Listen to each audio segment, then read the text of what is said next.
नमस्कार मित्रांनो, स्वागत आहे सर्वांचं आपल्या या यूट्यूब चॅनलवर. मित्रांनो, आजच्या या सेशनमध्ये शिक्षक पात्रता परीक्षा म्हणजेच TET 2025साठी जो काही अतिशय महत्त्वाचा सब्जेक्ट आहे मानसशास्त्र, या विषयावरील 30 प्रश्नांचा सराव आपण या ठिकाणी करणार आहोत. पेपर 1 ची तयारी करणाऱ्या आणि पेपर 2 ची तयारी करणाऱ्या मित्रांसाठी आजचा हा सेशन अतिशय महत्त्वाचा आहे. विद्यार्थ्यांच्या कमेंट्सवरून मानसशास्त्र या विषयावरील अवघड लेवलचे प्रश्न आजच्या या सेशनमध्ये आपण पाहणार आहोत. सर्वांना माहिती आहे 23 नोव्हेंबर 2025 रोजी TET परीक्षेची डेट कन्फर्म झालेली आहे, म्हणजे 23 नोव्हेंबरला आपलं पेपर होणार आहेत. ओके, त्यासाठी मानसशास्त्र या विषयावरची आपण दररोज आपल्या या चॅनलवरती व्हिडिओज अपलोड करत आहोत.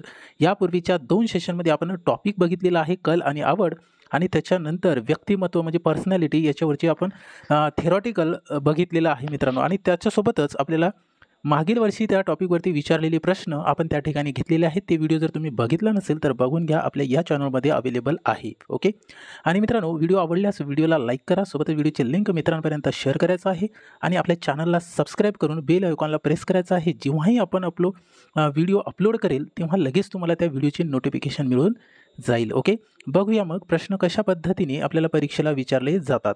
पहिलाच प्रश्न तुम्हाला स्क्रीनवरती दिसत आहे.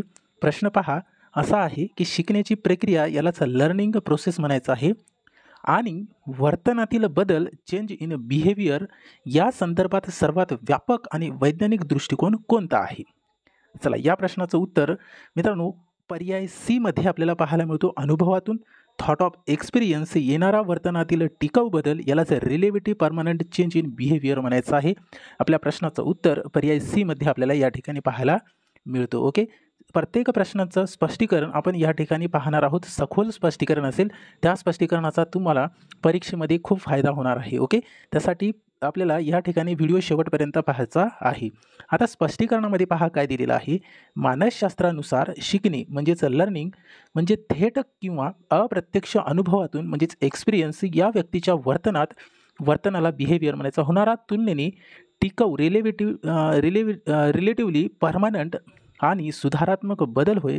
हा बदल केवळ कृतीपुरता मर्यादित नसतो, तर तो आकलन म्हणजेच अंडरस्टँडिंग आणि समस्या सोडवण्याच्या क्षमतेवर परिणाम करतो. ओके, प्रॉब्लेम सॉल्व्हिंग ॲबिलिटीवर काय करतो, तर तो परिणाम करतो.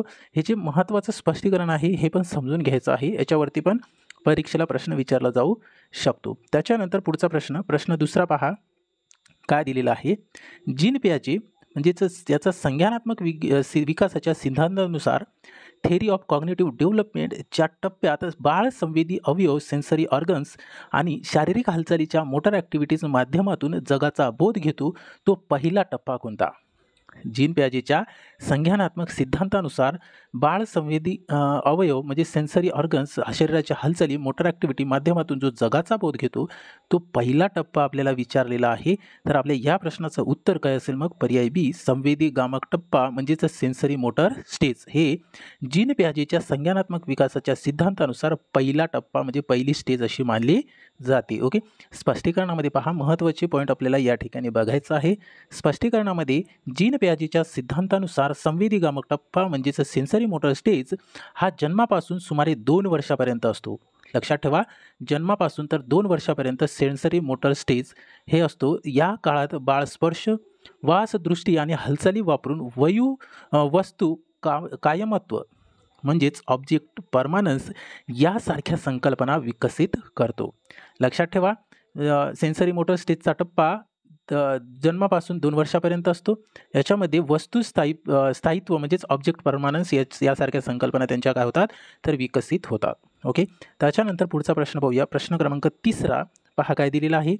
बालकांच्या वर्तनाचे स्वरूप यालाच बिहेवियर पॅटर्न म्हणायचं आहे आणि सामाजिकरण म्हणजे सोशलायझेशन या सर्वातच मूलभूत आणि दीर्घकाळ टिकणारा प्रभाव कोणता असतो?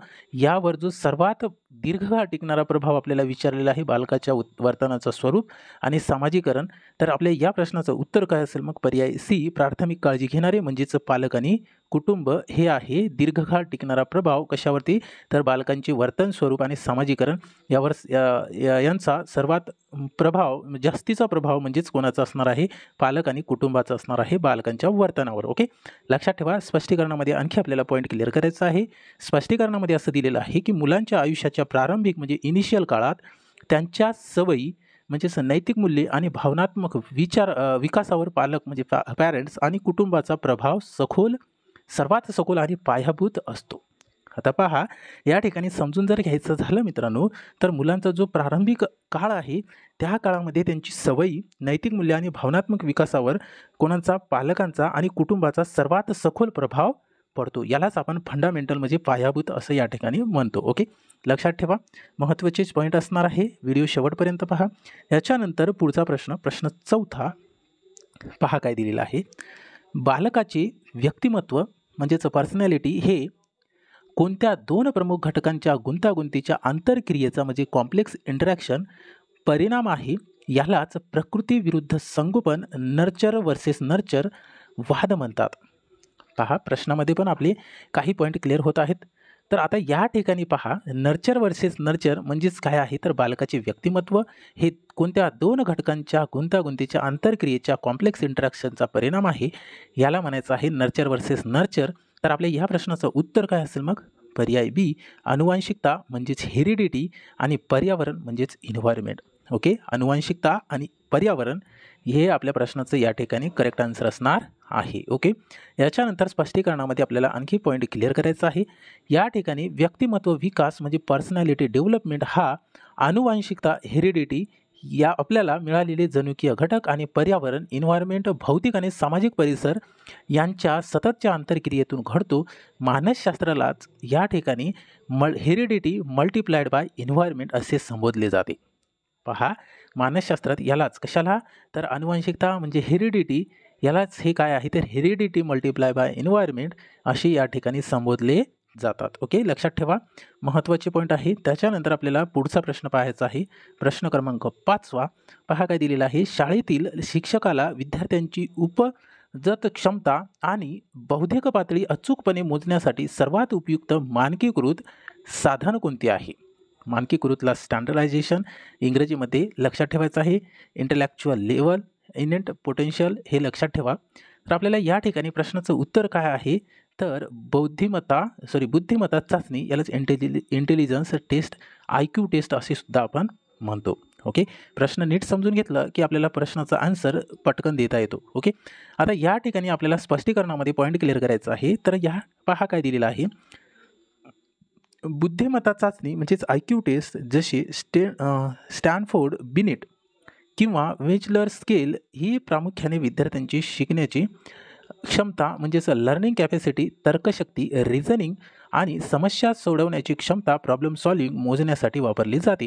आता IQ टेस्ट हे कशासाठी मोजले जाते असा जर प्रश्न आपल्याला केला तर यामध्ये महत्त्वाचे पॉईंट आहे शिकण्याची क्षमता, तर्कशक्ती, समस्या सोडवण्याची क्षमता हे मोजण्यासाठी IQ टेस्टचा वापर केला जातो. ओके, पहा, आता आपल्याला पुढचा प्रश्न पाहण्याआधी मित्रांनो, तुम्ही जर अजूनही आपल्या चॅनलला सबस्क्राईब केलं नसेल किंवा आपल्या या चॅनलवरती तुम्ही नवीन असाल तर आपल्या या चॅनलला सबस्क्राईब करायचं आहे. सोबतच बेल आयकॉनला पण प्रेस करायचं आहे. पहा, अशा पद्धतीने तुम्हाला बेल आयकॉन दिसते. सबस्क्राईब केल्यानंतर बेल आयकॉनवरती क्लिक करायचं आहे. ऑलवरती क्लिक केल्याच्या नंतर जेव्हाही आपण आपल्या या चॅनलमध्ये व्हिडिओ अपलोड करेल तेव्हा त्या व्हिडिओची नोटिफिकेशन तुम्हाला सर्वात आधी मिळेल मित्रांनो. ठीक आहे, आणि तुम्हाला माहिती आहे की आपल्या या चॅनलवरती डेली बेसिसवर आपण मानसशास्त्र या विषयावरचे 30 प्रश्नांचा सराव आपण करत आहोत. आणि मित्रांनो, आपण 2 थेरॉटिकल चॅप्टर पण घेतलेले आहे. ते कोणते? कल आणि आवड, आणि त्यालाच आपण अभिवृत्ती म्हणतो. आणि दुसरा व्हिडिओच आपल्याला या ठिकाणी पाहायला मिळतो व्यक्तिमत्व म्हणजे पर्सनॅलिटी. आणि मित्रांनो, याच्यामध्ये आपण एका व्हिडिओमध्ये पूर्ण टॉपिक क्लिअर केलेला आहे आणि त्या टॉपिकच्या थेरॉटिकलवरून आपण मागील परीक्षेला आलेले जेवढे काही प्रश्न आहेत ती प्रश्न आपण त्या ठिकाणी घेतलेले आहेत. अतिशय महत्त्वाचे व्हिडिओ आहे, बघू शकता मित्रांनो. ठीक आहे, आपल्या चॅनलमध्ये अवेलेबल आहे. आणि सोबतच आपल्या टेलिग्राम ग्रुपला सुद्धा जॉईन करायचं आहे. त्याच्यामध्ये आपण क्लासेसची PDF देत असतो. ठीक आहे, त्याची लिंक तुम्हाला व्हिडिओच्या डिस्क्रिप्शन बॉक्समध्ये मिळून जाईल. त्याच्यानंतर आपण पाहूया पुढचा प्रश्न 6 पहा. प्रभावी अध्यापन, इफेक्टिव्ह टीचिंग किंवा शिकवण पेडॉलॉजी कोणत्या तत्वावर आधारित आहे, ज्यामुळे विद्यार्थ्याचा उत्साह वाढतो आणि त्यांची सक्रिय भागीदारी म्हणजे ॲक्टिव्ह पार्टिसिपेशन सुनिश्चित होते? काय असेल मग या प्रश्नाचं उत्तर? सुरुवातीला प्रश्न समजून घ्यायचा आहे. प्रभावी अध्यापन, यालाच इफेक्टिव्ह टीचिंग, शिकवण कोणत्या तत्वावर आधारित आहे, ज्यामुळे विद्यार्थ्यांचा उत्साह वाढतो आणि त्यांची सक्रिय भागीदारी सुनिश्चित होते? तर या ठिकाणी आपल्याला या प्रश्नाचं उत्तर पर्याय बी मध्ये पाहायला मिळतो. शैक्षणिक साहित्यात विविधता आणि विद्यार्थ्यांचा सक्रिय सहभागाला प्रोत्साहन मिळते. ओके, या ठिकाणी पर्याय बी मध्ये आपल्या प्रश्नाचं अचूक उत्तर पाहायला मिळालेलं आहे. स्पष्टीकरणामध्ये आणखी आपल्याला पॉईंट क्लिअर करायचा आहे. आधुनिक शिक्षणशास्त्रानुसार प्रभावी अध्यापनात वेगवेगळ्या अध्यापन पद्धती म्हणजे डायव्हर्स मेथड वापरून विविधता आणणे आणि विद्यार्थ्यांना चर्चा, गटकार्य आणि प्रश्नोत्तरांमध्ये सक्रिय सहभागी करणे महत्त्वाचं आहे. ओके, याच्यामध्ये महत्त्वाचे पॉईंट आपण क्लिअर केलेले आहेत. त्याच्यानंतर पुढचा प्रश्न क्रमांक 7 पहा काय दिलेला आहे. बालकाचा नैतिक विकास यालाच मॉरल डेव्हलपमेंट म्हणायचं आहे. म्हणजेच चांगले आणि वाईट यातील फरक आणण्याची क्षमता यावर सखोल टप्प्यांमध्ये संशोधन करणारा शास्त्रज्ञ कोण आहे? काय असेल मग या प्रश्नाचं उत्तर? पर्याय ए लॉरेन्स कोहलबर्ग. या ठिकाणी आपल्याला प्रत्येक पर्यायामध्ये आणखी एक पॉईंट आपल्याला या ठिकाणी क्लिअर करता येतो मित्रांनो. आपल्या प्रश्नाचं उत्तर लॉरेन्स कोहलबर्ग आहे. पण लॉरेन्स कोहलबर्गने कोणती थेरी मांडली होती? तर ती आहे मित्रांनो थेरी ऑफ मॉरल डेव्हलपमेंट, यालाच नैतिक विकासाचा सिद्धांत असे म्हणतो. ओके, लॉरेन्स कोहलबर्गने कोणता सिद्धांत मांडला? तर थेरी ऑफ मॉरल डेव्हलपमेंट, यालाच म्हणायचं आहे नैतिक विकासाचा सिद्धांत. ओके, त्याच्यानंतर पर्याय बी मध्ये बी.एफ. स्किनर यांनी ऑपरंट कंडिशनिंगचा सिद्धांत मांडला. इव्हान पॉव्लोव यांनी क्लासिकल कंडिशनिंगचा सिद्धांत, एरिक एरिक्सन यांनी सायकोलॉजिकल स्टेजेस मांडलेले आहे. ओके, हे पण महत्त्वाचेच पॉईंट आहे. आपल्या या प्रश्नाचं उत्तर पर्याय ए असणार आहे. या ठिकाणी आपल्याला स्पष्टीकरणामध्ये आणखी पॉईंट क्लिअर करायचा आहे.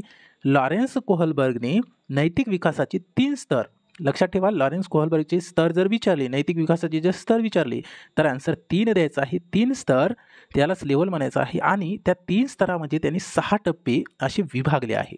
ओके, टप्पे जर विचारले तर 6 आन्सर द्यायचा आहे. स्तर जर विचारलं तर 3 स्तर द्यायचं आहे. ठीक आहे, कोहलबर्गच्या नैतिक विकासाचे लेवल किंवा स्टेजेस विचारू शकतात.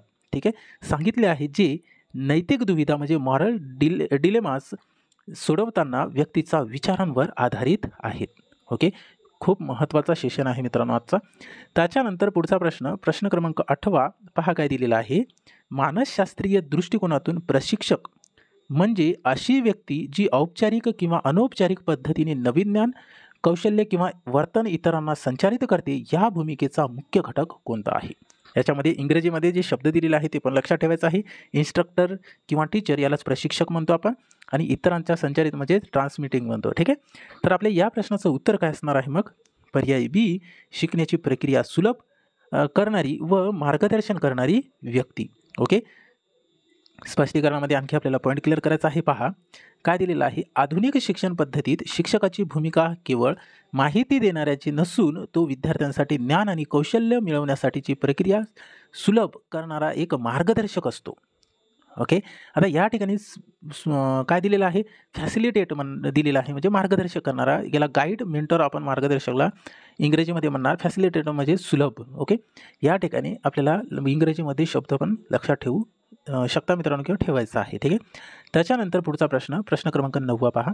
स्मरणशक्ती म्हणजेच मेमरी दीर्घकाळ टिकून ठेवण्यासाठी आणि माहितीचे दृढीकरण करण्यासाठी मानसशास्त्रीय दृष्ट्या सर्वात प्रभावी पद्धत कोणती आहे?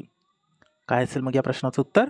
पर्याय सी मध्ये आपल्याला पाहायला मिळतो वारंवार पुनरावृत्ती करणे आणि सराव करणे हे या ठिकाणी प्रभावी पद्धत आपल्याला पाहायला मिळते. स्मरणशक्तीमध्ये दीर्घकाळ टिकून ठेवण्यासाठी आणि माहितीचे दृढीकरण करण्यासाठी महत्त्वाची किंवा मानसशास्त्रीय दृष्ट्या सर्वात प्रभावी पद्धत कोणती असेल तर ती वारंवार पुनरावृत्ती करणे आणि सराव करणे हे अतिशय महत्त्वाचं आहे. ओके, ज्याही टॉपिकवरती आपण अभ्यास करत आहे त्या टॉपिकला आपल्याला वारंवार त्याचा रिकॉल किंवा अभ्यास करावा लागतो, सराव करावा लागतो.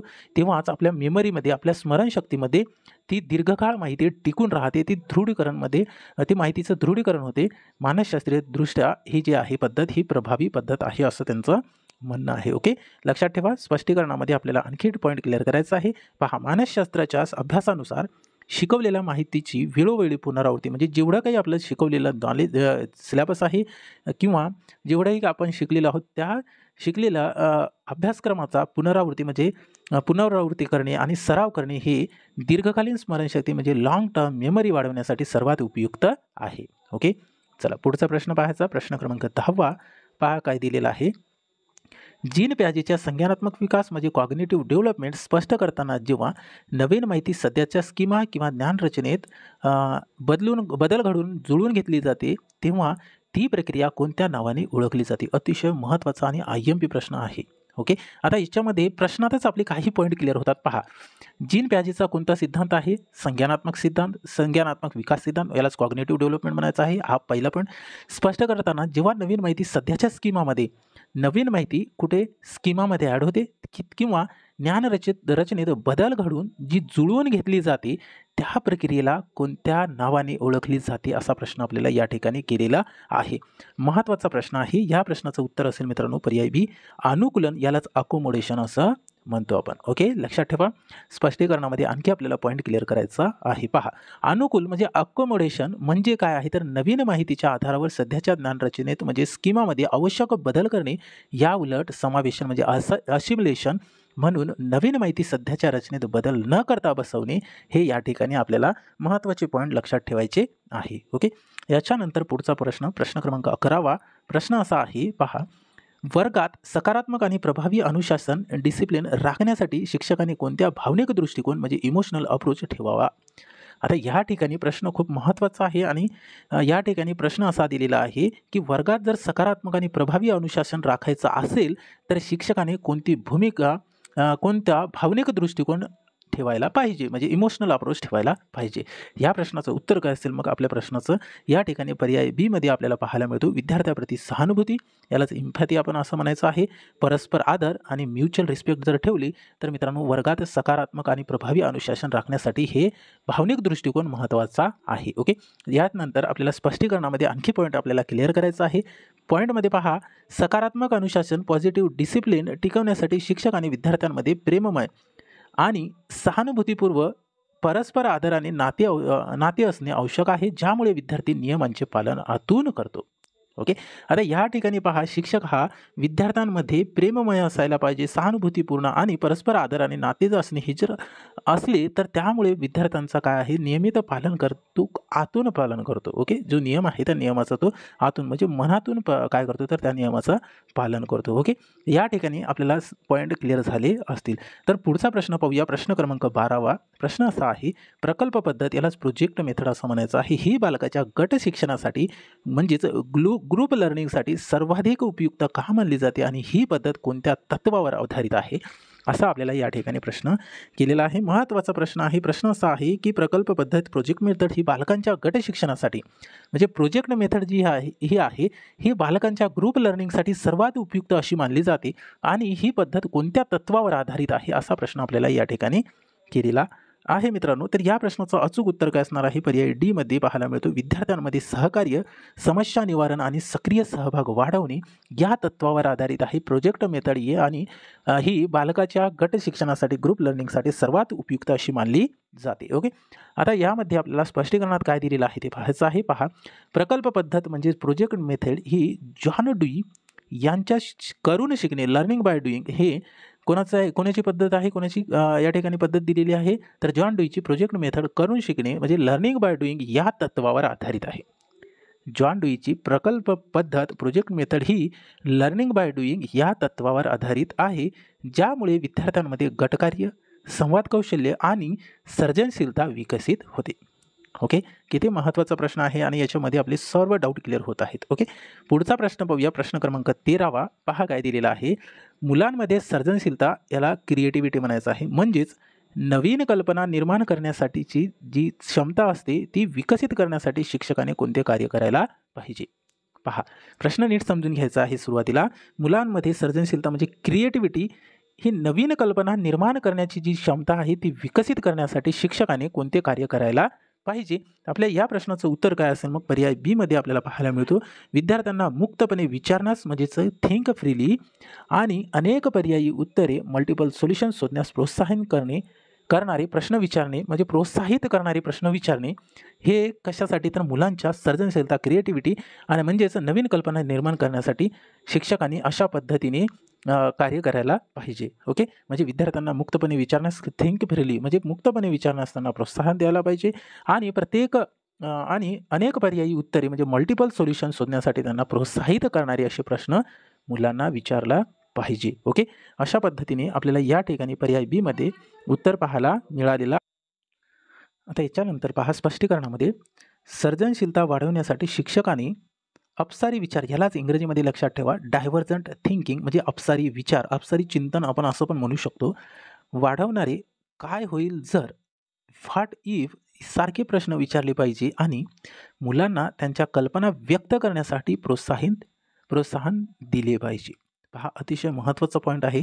सर्जनशीलता म्हणजे क्रिएटिव्हिटी मुलांची विकसित करण्यासाठी वाढवण्यासाठी शिक्षकांनी काय करायला पाहिजे, तर अपसारी विचार म्हणजे अपसारी चिंतन डायव्हर्जंट थिंकिंग वाढवणारे काय होईल जर यासारखे प्रश्न विचारले पाहिजे, म्हणजे विचारले आणि मुलांना त्यांच्या कल्पना जर व्यक्त करण्यासाठी प्रोत्साहन दिले तर विद्यार्थ्यांमधील किंवा मुलांमधील क्रिएटिव्हिटी सर्जनशीलता ही वाढण्यासाठी अतिशय महत्त्वाची या ठिकाणी आपल्याला पाहायला मिळतो. ओके, आता आता याच्यानंतर प्रश्न क्रमांक 14वा पाहायचा आपल्याला. पहा, प्रत्येक विद्यार्थ्याच्या वैयक्तिक फरकाचे म्हणजे इंडिव्हिज्युअल डिफरन्सेस म्हणजेच क्षमता, आवड आणि गतीतील विभिन्नता शिक्षकाला नेमकं कशाद्वारे ओळखता येते. आता पहा अतिशय महत्त्वाचा प्रश्न आहे.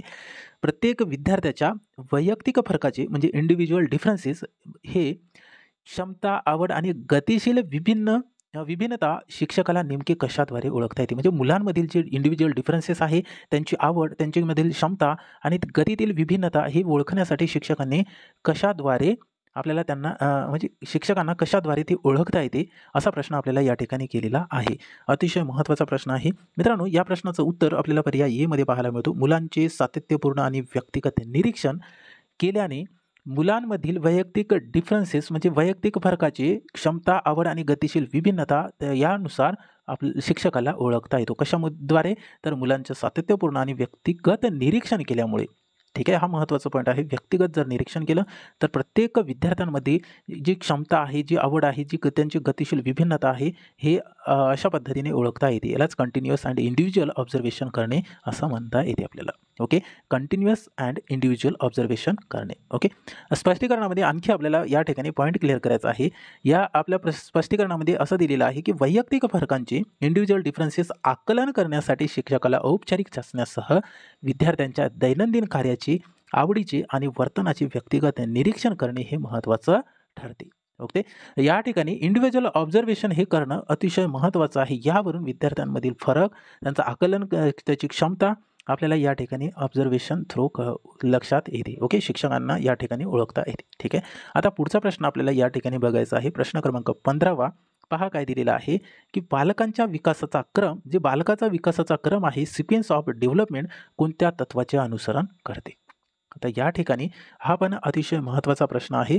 बालकांचा जो विकासाचा क्रम आहे हे कोणत्या तत्वानुसार अनुसरण करते किंवा कोणत्या तत्वानुसार आहे, तर आपल्याला या ठिकाणी प्रश्नाचं उत्तर पर्याय सी मध्ये पाहायला मिळतो. शिरपुच्छक्रम याला सेफिलोकॉडल म्हणायचं आहे आणि निकट दूरक्रम यालाच प्रॉक्सिमल डस्टल तत्वानुसार आरंभ स्टार ते शिखर पीकपर्यंतचं हे काय आहे, तर ह्या तत्वावर बालकाच्या विकासाचा क्रम अवलंबून आहे. ओके, स्पष्टीकरणामध्ये आपल्याला आणखी पॉईंट क्लिअर करायचा आहे. या ठिकाणी बालकाचा विकास सेफेलोकॉडल डोक्यापासून पायाकडे आणि निकट दूर प्रॉक्सिमल डिस्टल यालाच केंद्राकडून शरीराच्या टोकाकडे या दोन विशिष्ट क्रमानुसार होतो. तो जन्मपूर्वी काळापासून सुरुवात होते. म्हणजे जो हा विकास आहे, बालकाचा जो विकास आहे हा जन्मपूर्व काळापासून सुरू होते. ओके, आणि यामध्ये दोन विशिष्ट क्रम आहे, ते कोणकोणते, तर डोक्याकडून पायाकडे आणि त्याच्यानंतर केंद्राकडून तर शरीराच्या टोकाकडे. लक्षात ठेवा, हे दोन महत्त्वाचे बालकाच्या विकासाचा क्रम या ठिकाणी आपल्याला पाहायला मिळतो. त्याच्यानंतर प्रश्न क्रमांक 16वा आपल्याला या ठिकाणी पाहायचा आहे. शिक्षकाचा मुख्य आणि सर्वात महत्त्वाचा उद्देश म्हणजे अल्टिमेट गोल कोणता आहे, जो केवळ पुस्तकी ज्ञानापेक्षा अधिक व्यापक आहे. पहा, शिक्षणाचा जो मुख्य सर्वात महत्त्वाचा उद्देश आहे ते कोणता आहे आणि जे केवळ पुस्तकी ज्ञानापेक्षा अधिक व्यापक आहे, असा प्रश्न आपल्याला या ठिकाणी केलेला आहे. या प्रश्नाचं उत्तर आपल्याला पर्याय बी मध्ये पाहायला मिळतो. विद्यार्थ्यांमध्ये शारीरिक म्हणजे फिजिकल, मानसिक म्हणजे मेंटल, भावनिक म्हणजे इमोशनल आणि सामाजिक म्हणजे सोशल पैलूचा सर्वांगीण विकास करणे हे या ठिकाणी आपल्या प्रश्नाचं करेक्ट उत्तर असणार आहे.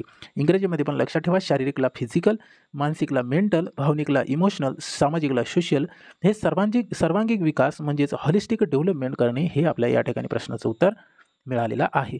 स्पष्टीकरणामध्ये आपण या ठिकाणी काय महत्त्वाचे पॉईंट आहे ते पाहणार आहोत. शिक्षकाचा व्यापक उद्देश म्हणजे व्यक्तीला जीवनातील आव्हानांना तोंड देण्यासाठी तयार करणे आणि त्यांचा सर्वांगीण व्यक्तिमत्वाचा विकास करणे हे या ठिकाणी उद्देश आहे. ओके, म्हणजे ऑलराऊंड पर्सनॅलिटी या ठिकाणी विकसित करायचा हा त्यांचा उद्देश आहे. कोणाचा? शिक्षकांचा आहे. ठीक आहे. त्यानंतर पुढचा प्रश्न पाहूया. प्रश्न क्रमांक 17 आपल्याला या ठिकाणी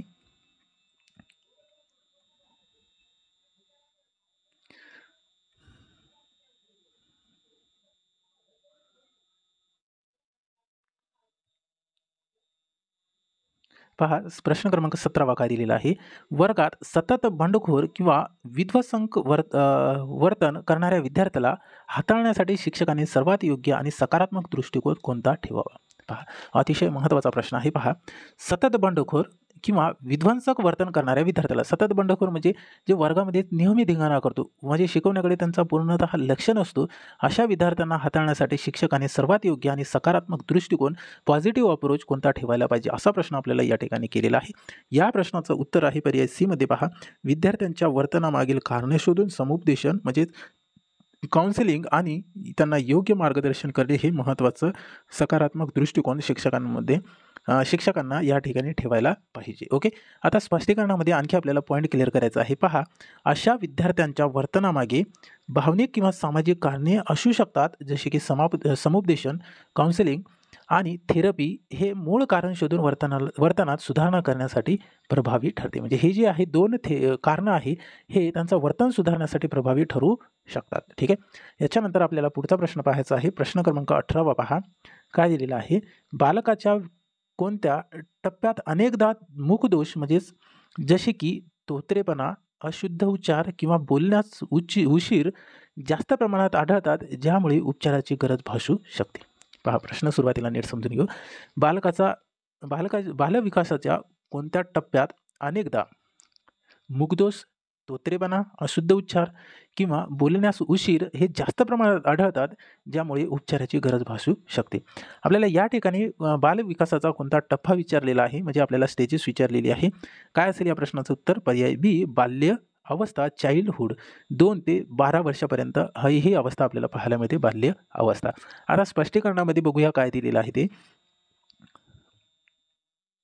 स्पष्टीकरणामध्ये आपल्याला बाल्य अवस्थेत म्हणजे चाइल्डहुड, विशेषतः पूर्व बाल्य अवस्थेत अर्ली चाइल्डहुडमध्ये मुलांचे भाषिक कौशल्य वेगाने विकसित होत असताना काही दोषमुख तात्पुरते किंवा कायमस्वरूपी दिसू शकतात.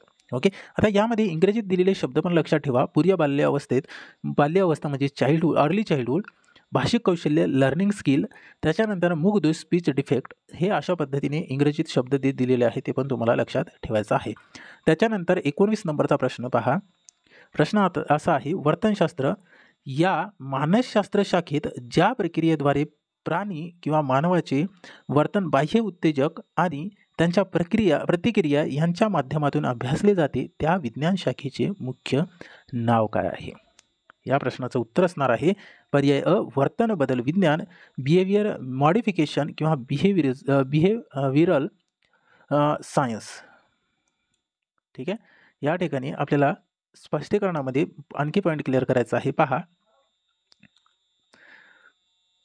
वर्तनशास्त्र जसे की पावलोव आणि स्किनर यांचे कार्य हे वर्तन बदल किंवा वर्तनातील सुधारणा यावर लक्ष केंद्रित करते, जिथे बाह्य पुरस्कार आणि शिक्षा वापरून वर्तन बदलले जाते. ओके, पनिशमेंट म्हणजे हे वापरून त्यांचे वर्तन काय केले जाते, बदलले जाते. ठीक आहे. याच्यानंतर आपल्याला पुढचा प्रश्न पाहायचा आहे. प्रश्न क्रमांक 20 पहा काय दिलेला आहे. मुलांच्या वर्तनात सकारात्मक आणि टिकाऊ बदल घडवण्यासाठी शाळेत कोणत्या वर्तनशास्त्रीय प्रक्रिया म्हणजे बिहेवियरल टेक्निक सर्वात उपयुक्त आहे? या प्रश्नाचं उत्तर काय असणार आहे? मग पर्याय बी, पुरस्कृत शिक्षण किंवा सकारात्मक बळकटीकरण, हे आपल्या प्रश्नाचं या ठिकाणी उत्तर असणार आहे. आता या ठिकाणी स्पष्टीकरणामध्ये आपल्याला महत्त्वाचे पॉईंट दिलेले आहे. पहा, सकारात्मक बळकटीकरण म्हणजे पॉझिटिव्ह रिन्फोर्समेंट, चांगल्या वर्तनासाठी प्रशंसा करून किंवा पुरस्कार देणे, हे मानसशास्त्रीय दृष्ट्या वर्तनात टिकाऊ आणि सकारात्मक बदल घडवण्याचे सर्वात प्रभावी तंत्र आहे. ओके, अशा पद्धतीने आपण या ठिकाणी 20 प्रश्न पाहिले आहे मित्रांनो. ठीक आहे. या 20 प्रश्नांपैकी किती प्रश्नाचे अचूक उत्तर तुम्हाला देता आली? आपण या ठिकाणी प्रत्येक प्रश्नाचा सखोल विश्लेषण पाहिलेलं आहे, जे परीक्षेच्या दृष्टिकोनातून अतिशय महत्त्वाचं आहे ते. ओके, आणि तुम्ही जर आपल्या या चॅनलला अजूनही सबस्क्राईब केलं नसेल किंवा तुम्हाला अशाच पद्धतीने दररोज जर शिकायचे असतील तर आपल्या या चॅनलला सबस्क्राईब करायचं आहे, सोबतच बेल आयकॉनला प्रेस करायचं आहे, जेणेकरून येणारा क्लास किंवा जेव्हा आपण व्हिडिओ अपलोड करेल तेव्हा लगेच तुम्हाला त्याची नोटिफिकेशन मिळून जाईल. ओके. ठीक आहे मित्रांनो, पुढच्या सेशनमध्ये अशाच पद्धतीचे क्वेश्चन्स आपण घेऊन येऊया. यापूर्वीचे जेवढे काही व्हिडिओज आपण टाकलेले आहे बालमानसशास्त्र या विषयावरचे, ते सर्व व्हिडिओ पाहायचे आहे. महत्त्वाचे व्हिडिओज आहे. ठीक आहे. चला भेटूया मग समोरच्या सेशनमध्ये. Thank you so much.